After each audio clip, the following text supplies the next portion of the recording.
കൃഷിഭവനിൽ കോളിഫ്ലവറിൻ്റെ ചെടി കൊണ്ടുവന്ന് നട്ടിട്ട് നോക്കുമ്പോൾ എല്ലാം വണ്ണം വെച്ച് വരുമ്പോൾ കേബേജ്.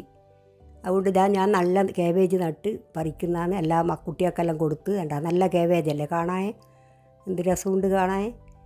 അത് കുറച്ചും കൂടി വണ്ണം വെക്കണം. ഒക്കെ എന്നും വണ്ണം വെക്കാനാക്കണ്ട, പറിച്ച് വറക്കാന്ന് വെച്ചാൽ നമ്മൾ പറിക്കുന്നത് നല്ല കേബേജാണ്. നമ്മളെ പറമ്പിൽ തന്നെ നട്ടതാണ്. വേറെ വളമൊന്നും ഇട്ട് കൊടുത്തില്ല. പുണ്ണാക്കും വെണ്ണീരും മാത്രം. സാധാരണയുള്ള നമ്മൾ വാങ്ങുന്ന പോലത്തെ കേബേജിൻ്റെ ചൊയ്യല്ല, നല്ലൊരു വാസനയുള്ള കേബേജാണ്. എന്തും പുണ്ണാക്കിൻ്റെ വളമാണ് ഒന്നാമത്തേൽ. കേബേജ് എടുത്തു കഴിഞ്ഞാൽ പിന്നെ അതിൻ്റെ അകത്ത് ഉണ്ടാവില്ല. കാണാൻ നല്ല രസമുള്ള ചെടിയാണ്. പൊരിച്ച് കളയുമ്പോൾ ഒരു സങ്കടമാകുന്നു, നല്ല വണ്ണമുള്ള ചെടിയായിട്ട് കാണുമ്പോൾ. വിഷമില്ലാതെ കേബേജ് ആയതുകൊണ്ട് കുട്ടിയൊക്കെ എല്ലാവരും വറുത്താൽ തിന്നുകയും ചെയ്യും. ആർക്കും ഇഷ്ടപ്പെടാണ്ടില്ല. നല്ല കേബേജായിട്ട്. കേബേജ് ഇങ്ങനെ പറിച്ചിട്ട് കൊടുക്കാൻ പറ്റിയത് തന്നെ അമ്മക്ക് വലിയൊരു സന്തോഷമായി.